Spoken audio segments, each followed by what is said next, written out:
Hello everyone, thanks very much for joining us today. My name's James Brighton, I'm from Avalara, and today we're bringing you a webinar that's focusing on streamlining your subscription expansion from Europe into new markets.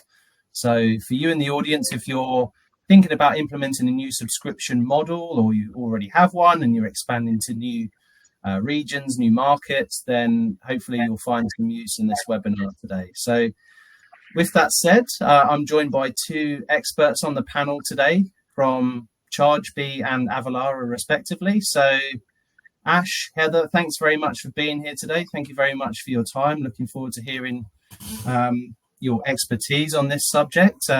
Would you like to do a brief introduction to the audience as to what you do and who Chargebee and Avalara are and what they do for their customers?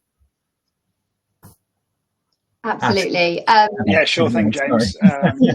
I'll let you go first, Heather. Thank you. I'm Heather. I'm one of our tax technology specialists at Avalara. Avalara are a tax technology business. So we help businesses in over 95 countries with getting compliant in the international markets that they sell into, and ultimately automating their compliance processes to save time and more importantly, reduce risk.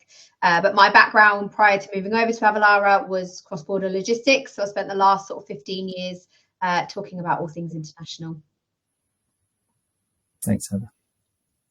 Excellent. I'm Ash Lomberg. I'm the Vice President of Go-to-Market here at Chargebee in EMEA. Chargebee is a leading revenue growth management platform. We help companies who have recurring business models acquire, grow, and retain customers with financial automation. And excited to be here. Previous to Chargebee, I worked with several different startups and very excited to be here to talk about subscriptions and tax. Brilliant. Thanks very much, Ash. Thanks, Heather. Okay, so to have a quick look at the agenda today, we're going to talk about three key areas. So we're going to break down cross-border strategy. For any company that's expanding, and looking to acquire new customers, they're going to end up selling in new countries, and of course, we're going to have to delve into a little bit of the detail as to understanding the nuances of some of these regions. So we're going to talk about that as well. And then finally, we're going to talk about the customer experience and how important that is to manage in order to retain customers. So, with that said, Ash, first area to dive into is with yourself. And, obviously subscriptions, they're not brand new. They've been around a while, but I think all of us know as consumers, we know that there's been significant growth in just the number of subscriptions that we have ourselves personally, but also the amount of companies that are looking to roll out a subscription model. Could you tell us a little bit about, the growth in the subscription economy and, from your position at Chargebee, what do you think's led to that? What are the real reasons for this?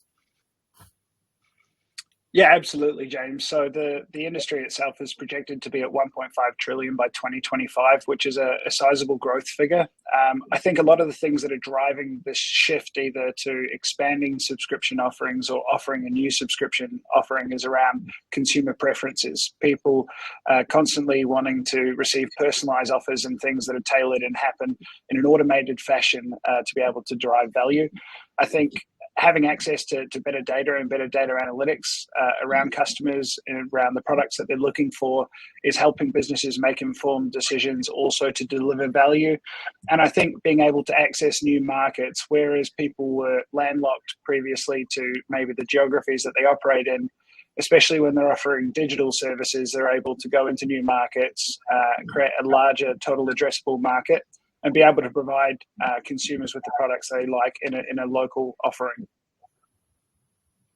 Okay, yeah, that's interesting, because I think obviously the complexities lie when you're looking into these new markets and you're operating a subscription-based model.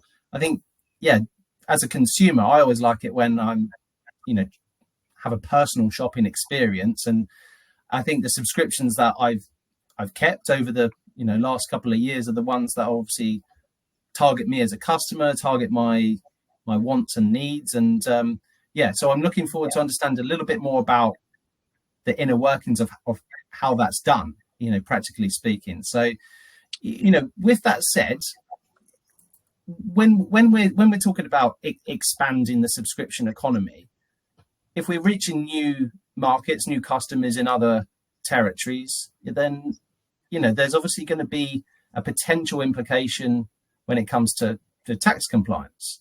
So that's going to have to be part of the cross-border strategy, and obviously that's why we brought Heather along today to talk about that. Heather, that's your area of expertise in your day-to-day role at Avalara. Could you walk us through just some of the starting points? If you're looking to expand to new countries, what are the top agenda items that a merchant needs to think about when it comes to tax compliance that they might not already know about?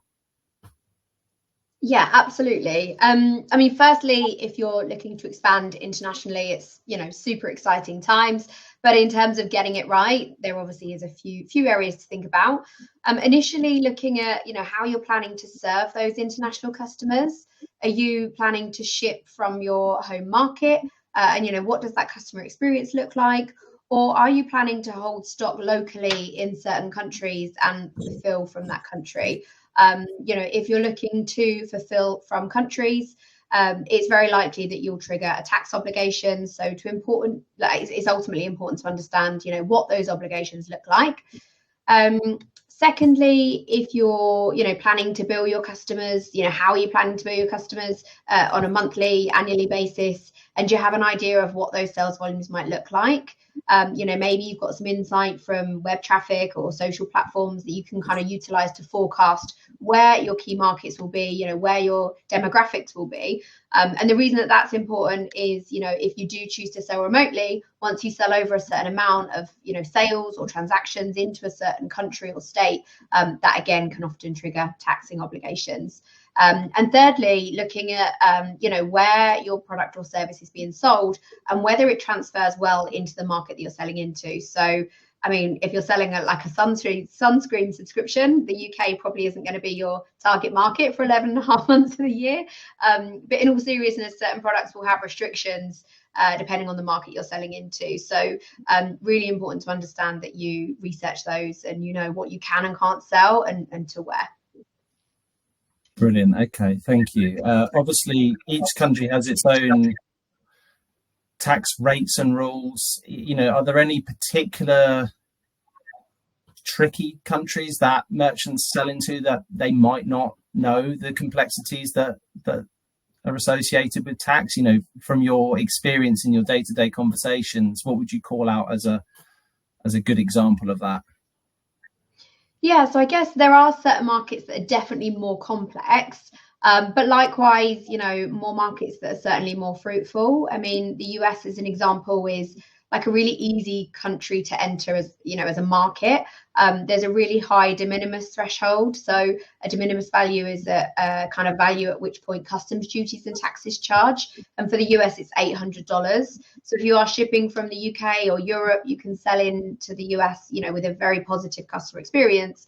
It obviously has a huge population and, lots of disposable income. But as you grow in that market, the world of sales tax is very, very complex.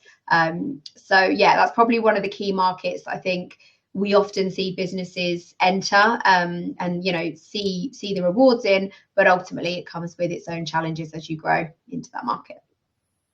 Cool. All right. Thanks, Heather. Good to know. All right. Now, moving on, Ash, as part of the cross-border strategy, the quote to cash process obviously needs to be streamlined and efficient in order to still deliver a personalized shopping experience and retain customers and have all the benefits of a subscription model.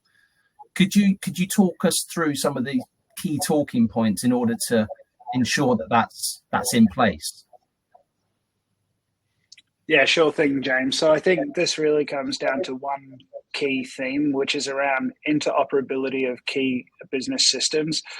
We see Chargebee as a single source of truth for the product catalog and billing logic. We realize that it's imperative to integrate with CRMs, ERPs, all of the critical business functions and systems that a business would use when they're going global. We talk about a big shift or a cultural shift among businesses especially when they're purchasing software, going from an ownership model to an access model, where people are looking to leverage best-in-class solutions like Avalara and Chargebee to be able to operate and interoperate between systems and have access to that data. I think one of the key benefits that we see here is it's removing a lot of those manual tasks that are error-prone, where people might misinterpret data or misinput data. Having those streamlined across offering business efficiencies, which obviously leads to hopefully revenue growth and profitability. And then again, leveraging integrations. Chargebee as a platform itself is API first. So being able to connect into different payment gateways, working with tax engines like Avalara, give businesses a competitive advantage, both in terms of making sure data is streamlined, but also time to value. I think a lot of businesses these days, with the advances in technology, are looking to access versus own the technology themselves. So that kind of build versus buy paradigm that a lot of people are faced when they're assessing technology vendors. Yeah, it's an interesting one. Thanks, Ash. And I was sort of thinking to myself there, at what point does a company look to automate all of these key processes, and when would they expect to see a return of investment? I know it's going to be different for every company, every different type of model, depending on their goals and everything. But obviously a lot of the companies, when they're in that early stage, they're reliant on manual tasks because that's essentially what they've been built on. But yeah, I guess it's important for the audience to understand when and how would they expect to see a return on investment of, from automation. Is there anything you could add on that? Yeah, so it's a really good point, James. So I think there's both internal and external pressures that businesses need to take into consideration when making that decision. So internally, it's understanding if you're operating in an efficient way and if the data that you have currently across all systems is accurate and you're able to make informed business decisions and guide the strategy of your business. When it comes to external pressures, obviously there's compliance and regulatory obligations that businesses have.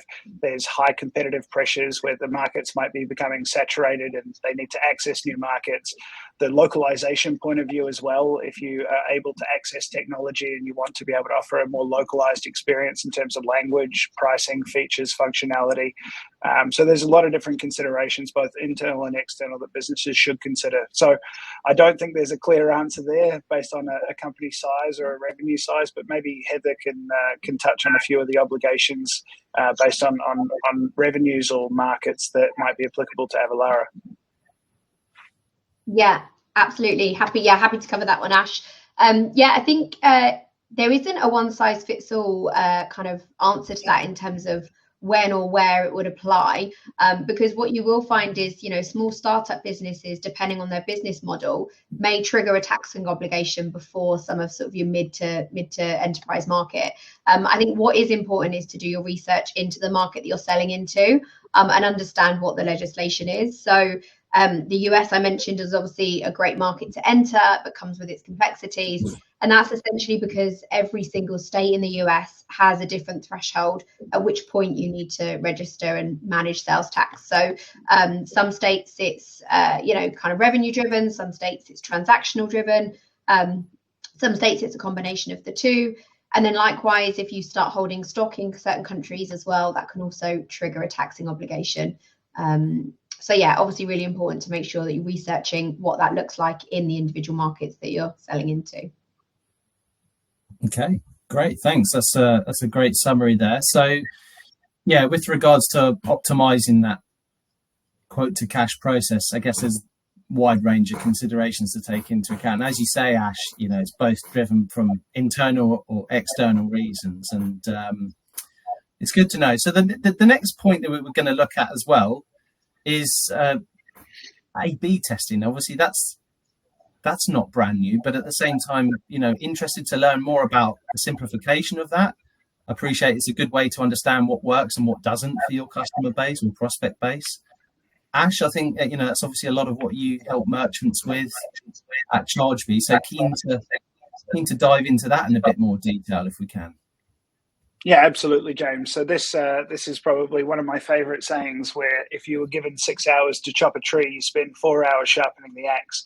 So it really comes down to planning, setting specific goals, making sure that you have the measurable metrics in place that define success.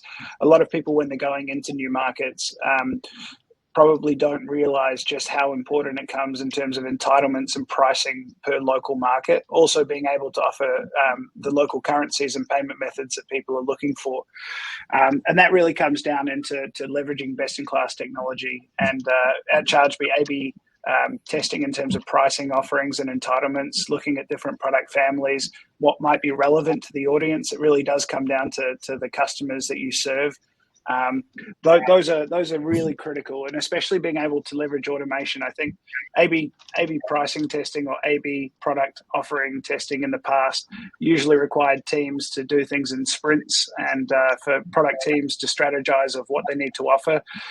We've developed a set of tools and capabilities where people are able to access the data from their existing customers to be able to make informed decisions. And then that comes down to the final couple of points, which is around making data-driven decisions, not being afraid to fail. So actually going to market with what you believe to be true, doing the research. I think Heather touched on that, research.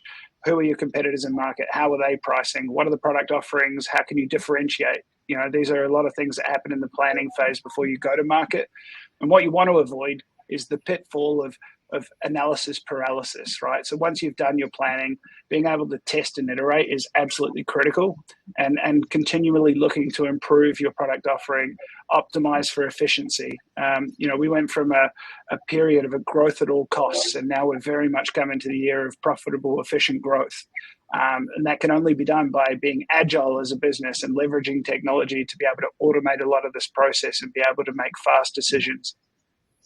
Okay, cool. And curiosity is getting the better of me here. When it comes to A/B testing, is it from your customers? Are they normally doing it around price, or are they A/B testing things like subscription term length? And could you give us some real life examples of that? Yeah, absolutely. So we've had a lot of different businesses. Again, to respect people's confidentiality, I won't go into specific business names, but there's a lot of people who have had 20 to 30% revenue increase by being able to test and iterate both on pricing and product offering per local market. Being even able to test certain variables about different payment methods, offering the local payment methods. In the Netherlands, for example, Ideal is a large payment method that a lot of people can use. So by being able to offer flexibility in terms of how people pay, flexibility in terms of pricing, term length, product offering, really allows businesses to tackle some of those hairy challenges that they would have had in the past. And I think probably another critical thing to mention is that constant feedback loop, being able to listen to customers, interacting with customers, and that probably flows in to our product around retention. When a customer goes to cancel, I think you'll find a lot of the times businesses aren't capturing detailed information around why a customer is leaving, and being able to take a customer through a journey and remind them of the value you're providing in your product or service during that cancellation flow is critical to be able to deflect and save. And, I'm proud to say that at Chargebee, we have customers deflecting up to 44% of their churn just by making sure that they're able to relay that data back to the customers of the value they've been offered during the subscription lifecycle. That's good. That's really interesting. I guess, me as a consumer, I've churned in the past for various reasons. Sometimes it's just because my payment details have changed. I've got a new credit card or something like that. But sometimes I don't really understand, the benefits of the subscription. I just cancel because it's maybe feels like it's getting too expensive, or I just want to cut down on my outgoings, when in reality the subscription makes sense, and that's why I signed up for it in the first place. And it's a great point, James. We have a saying, and this is probably more on the business side, that recurring revenue is the result of recurring impact. And when businesses either launch or grow their subscription models, they are forced to constantly surprise and delight their customers with the value that they can provide with the experience. And if you're not doing that, you do open yourself up for churn. That's good. That's really interesting. Thank you. I didn't know that much about A/B testing, so I think that's really beneficial for the audience, and obviously good to know how you effectively roll that out for your customers and make it easy, because like I say, it's a quick route to finding out what works and what doesn't, I guess. So thank you for that, Ash.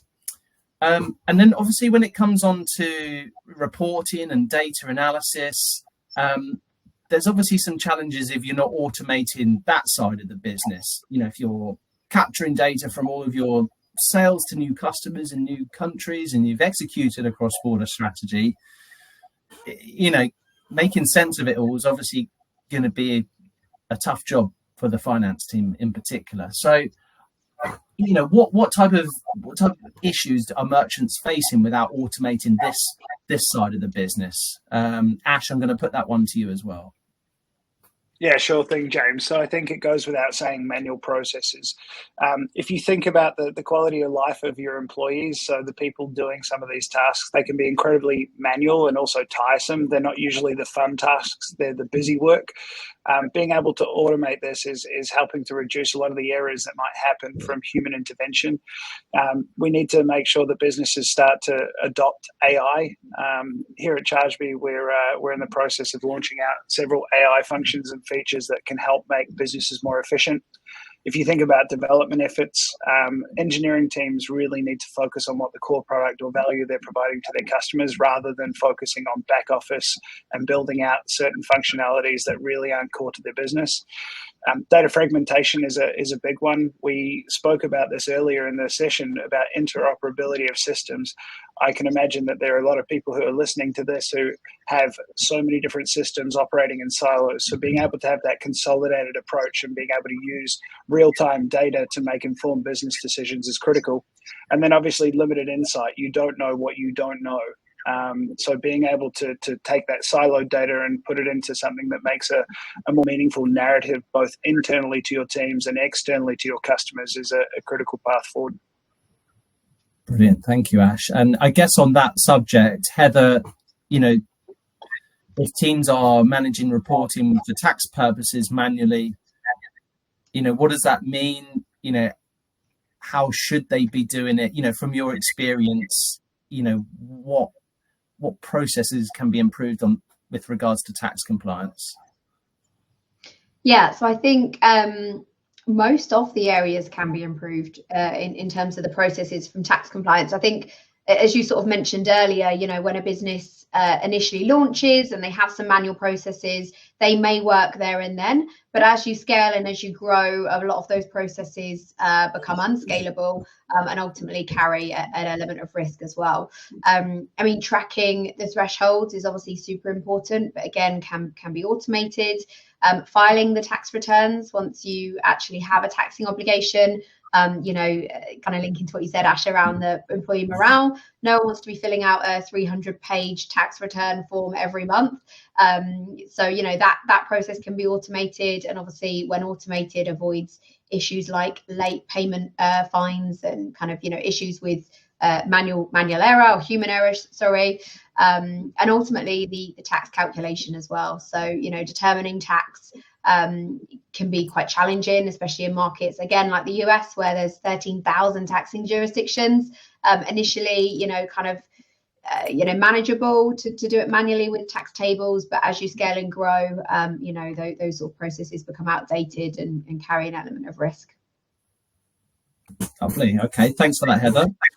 All right, now, so moving on to the next chapter, we're going to talk a little bit about the nuances and understanding of where you're selling to. Obviously, it's all well and good having a cross-border strategy, expanding your product or service into new regions, but obviously it helps to understand a little bit about where you're selling to. So, Heather, I wanted to start this chapter off with yourself.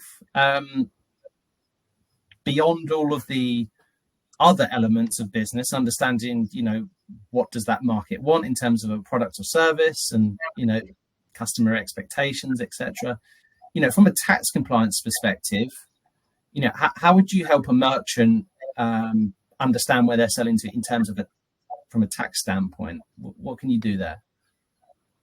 Yeah, so I guess, you know, difficult to research every market, given like the beauty of online is that, you know, you can enter markets very quickly now. But ultimately good to understand sort of, you know, where your key markets are going to be and research them properly. You know, some of the key areas to look at are the thresholds. So, you know, will I have a taxing obligation from day one of making my first sale into that business, or at what point will I have one? You know, looking at what your business model is, you know, who you're going to be selling to, you know, are you going to comply to the invoicing mandates, and, you know, send invoices electronically in order to be paid and in a certain format. And then looking at, you know, how easy is it to ship your product into that market. So, you know, I mentioned the US obviously has a really high de minimis threshold, at which point customs duties are charged. But likewise, markets like Canada, Switzerland and Norway have very low de minimis values. So, you know, your customers are going to likely, you know, have unexpected duty and tax bills on arrival. And, you know, looking at what that does to the customer experience, because, you know, likewise, when I think of my subscriptions, they all have like a bit of an emotional attachment to them, and I enjoy receiving them, and most were actually recommended by friends as well. So if you're going to be successful into a market, then that customer experience is obviously super important. And there are schemes that can help you simplify that and give your customers a positive experience while not being too laboursome from a process perspective as well. Okay, good to know. Thanks very much, Heather. And do you find most companies, when you're talking to them initially, are they coming at this from an educated place? Are they working with tax advisors, or are they reacting to a situation? You know, generally speaking, there's a lot for companies to learn about when they're expanding internationally. Where do they start? Obviously, they need to understand this type of information. What's your experience of it? Yeah, so I think it's a real mixed bag in terms of the conversations that we have day to day. I think a lot of businesses are very conscious of the fact that, you know, when you are selling online and you're looking at taxing obligations, it can get ugly really quickly, which kind of really eats into customers' bottom line. So there are a lot of, you know, and the fact that you're non-compliant. So there are a lot of customers that are being very proactive about this and, you know, planning it. But likewise, there are a number of conversations that we have where businesses have had very explosive growth, not really had the opportunity to do their research, and then, you know, kind of found out the hard way in an audit scenario and are looking to obviously, you know, fix historic liability and get compliant. So yeah, always my recommendation to be the initial scenario where you're ahead of the curve, because yeah, obviously it's important to be compliant, but can be very, very costly when you're not. All right. Okay. Thanks for that, Heather. Interesting insight. So moving on with regards to obviously navigating this global expansion and understanding where you're selling to, a couple of key points around billing and automation rules and security and data regulations. Ash, obviously that's your area of expertise. We spoke about the tax nuances as well for each region. We appreciate that they're all difficult and are best managed with automation. But, you know, on those points, you know, what can you share in terms of insights there? Yeah, great to speak a little bit about it, James. So I think, you know, navigating global expansion can be difficult. I think you touched on a lot of the tax things. E-invoicing is something that's constantly changing. The EU is a really good example of that. When it's B2G, B2B, B2C, there are a lot more mandates coming in place, and businesses need to be prepared. And although they give lengthy warnings, sometimes it can appear faster than most people seem. In Europe as well, we need to take into consideration GDPR. If you think about revenue accounting, security and compliance, there's a whole bunch of different things that businesses need to take into consideration when going international into new markets. Even down to where your data is being hosted and stored can be a critical business decision. So we always make sure that we are at the forefront and have all our documentation in order so that we can help remain compliant for our customers. Okay. Yeah, obviously there's many moving parts there, and obviously to be able to consolidate that in a central platform is going to be ideal, and automate as much of it as possible and help make those decisions. So when it comes to addressing these challenges and mitigating the risk, We mentioned, obviously, there's taxation and business rules, and Ash actually highlighted the fact that, e-invoicing mandates, they're always changing. Well, that there's more and more governments moving in line with new mandates, and it's going to be a lot more relevant for more types of businesses in the coming years. In terms of the automation and the mitigation of these challenges, Heather, Ash, it'd be good to just understand a little bit more, practically speaking, how Avalara and Chargebee combine to be able to solve those challenges. So, Heather, just a question to you first on, simplifying e-invoicing, for example. I'm a merchant, I'm selling to new countries, I'm exposed to e-invoicing mandates. How do you help, practically speaking? Yeah, so I guess just to explain what invoicing is and sort of, I guess, the purpose behind it. Essentially, the goal behind e-invoicing is to close the VAT gap, which is, the difference between the VAT that, countries are supposed to be collecting versus the amount that they actually are. So kind of really forcing us into a real digital age of invoicing. So, Italy, as an example, have got a mandate in place where they require SME businesses to use an electronic invoice format through a specific gateway.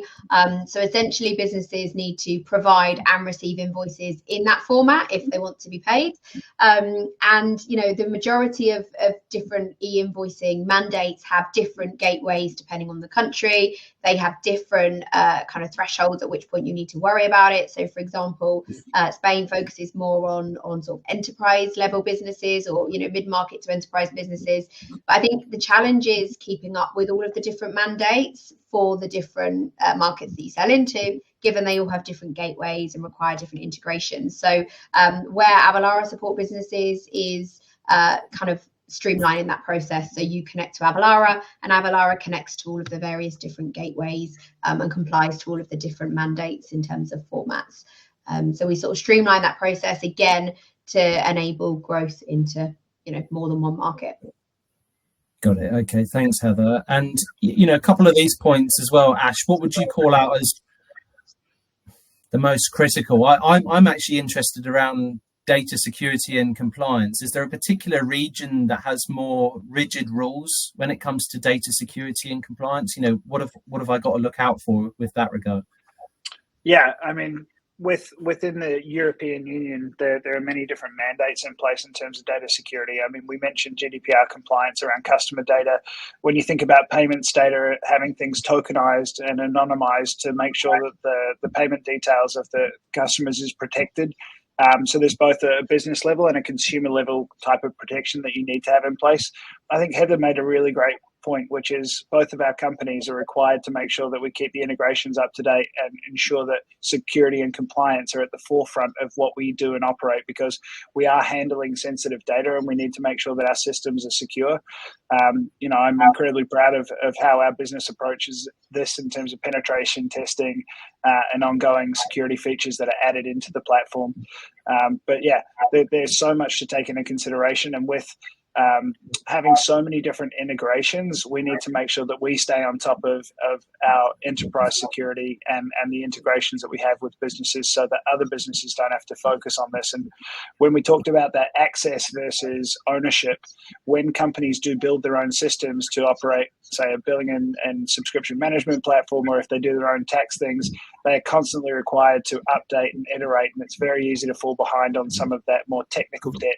And this is why we always encourage people to buy versus build. Yeah, makes sense. Okay, brilliant. Thanks for that, Ash. Okay, so moving on to the final chapter from our discussion today. Once you've got the plan in place and the automation, then of course you still need to look after the customers. They're the ones that you want to come back time and time again. So customer experience is really, really important. So Heather, I'm gonna open up this one to you. It might not be incredibly relevant for someone from a tax automation company, but tell the audience how improving that side of the business can maybe enhance the customer experience when it comes to cross-border sales. Yeah, no, absolutely. And I think, duty and tax comes into play when you're looking at international, so still somewhat relevant. But yeah, I mean, if you're selling physical goods into a market, then it's really important to consider how that plays into the customer experience and how those duties and taxes will be charged, and make sure that you're not only accurately calculating those for your customers, but also that the paperwork is correct. So, from my logistics background, you'd be amazed at the amount of delays and issues that would happen from incorrect customs paperwork. An element of that we commonly see from an Avalara perspective is the HS code. So there is a global HS code for products, but actually the rate that duty is charged on, the HS code that duty is charged on is country specific. So there are country specific HS codes which businesses should be using when selling their products. And ultimately, if that's not correct, you could be charging your customers a higher rate of duty or paying a higher rate of duty than what you actually need to be.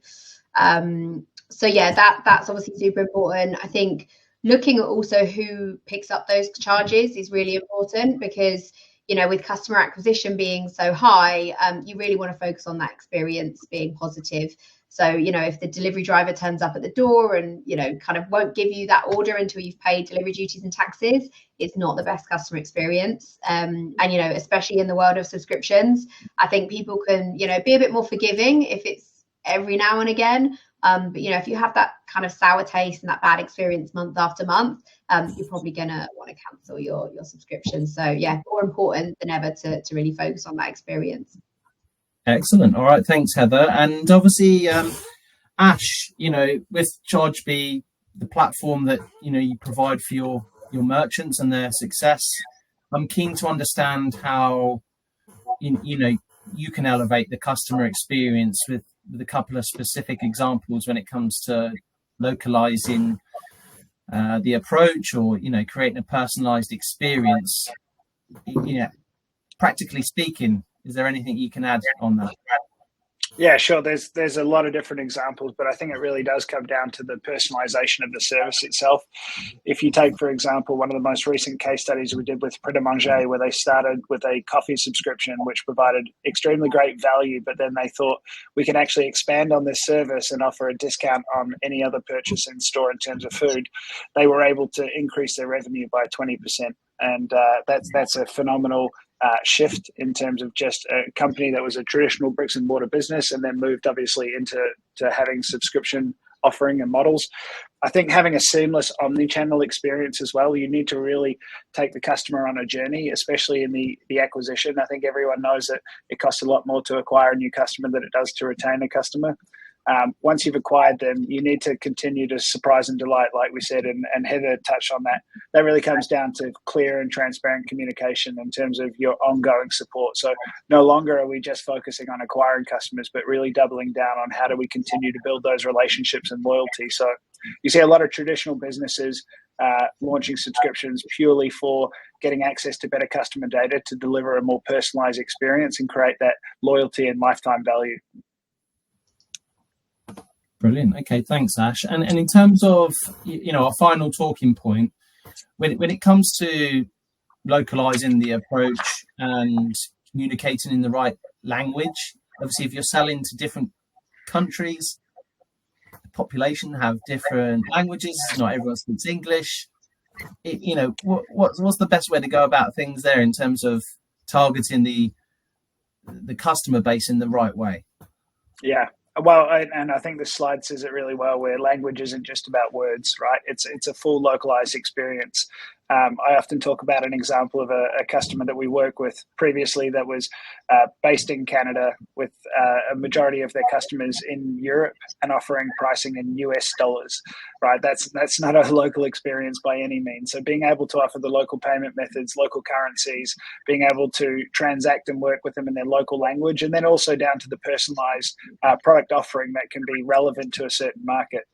These are all really critical things. I think a great example of this is Tokyo Treat, which is offering Japanese goods across all different global markets, and being able to tailor their products and pricing to be able to offer customers value is a critical way, and being able to do that in so many different languages is really important. Yeah, amazing. Thank you very much. Okay, so we're coming towards the end of our allocated time today. Really appreciate the insights you've shared. If anyone's got any questions, please pop them in the box. Alternatively, if you think of them later, you can, of course, reach out to Heather or Ash. But I'm wondering, on the subscription side of things, Ash, you mentioned, traditional businesses that move to a subscription style model. You mentioned Pret, a coffee chain. You wouldn't immediately think of them having a subscription model, but what's a good example of a traditional type business that you've seen pivot successfully that you probably wouldn't have thought that it would be possible? Beyond the coffee shops, what other types of businesses are out there that are doing well now that they've moved into subscriptions? Yeah, I mean, I could approach it in two ways, James. So if we talk about the access over ownership, again, keeping it more at an industry level, when you look at transportation going from, car ownership to ride sharing, if you look at entertainment going from buying media to streaming media, there's a lot going on there. I think one of the more recent examples for me was around purchasing a new car. There's a popular car manufacturer in Europe who's offering a great subscription that takes into account road taxes, insurance, the car itself, ongoing maintenance and support, all in one bundled subscription. So we're seeing a lot of people start to bundle together services to make a more seamless customer experience, and being able to deal with one party for multiple services versus just having 4 different vendors that you need to obviously maintain on a regular basis. Fantastic. Yeah, that's a great example. So, and I'd love to sign up. I'd love to find out who they are, because I know I'm paying bills left, right, and centre for just the privilege of owning a car, and obviously the associated costs that go with it. So yeah, I can see how that would appeal. But thanks very much, obviously, for the time, both of you. The insights really valuable. How can everyone get in contact with you should they think of any questions? Well, we've got the email addresses on there, so feel free to get in touch with any of us. If you'd like to learn about Chargebee, obviously go straight to Ash. And if you want to understand more about Avalara and how they can help you with automating tax compliance, then of course get in touch with Heather or myself. We do have a subscription guide that we produced in partnership, so that's available for you to download. So just scan the QR code, or contact us and we'll send you a copy of that. Really appreciate your time today. Thank you very much for joining us on the webinar. There'll be more to come in the future in this series, but please follow up with questions, and thank you very much for the time. And Heather, Ash, brilliant job. Thank you very much. Thanks very much, James and Heather. Thank you, guys. Cheers. Take care.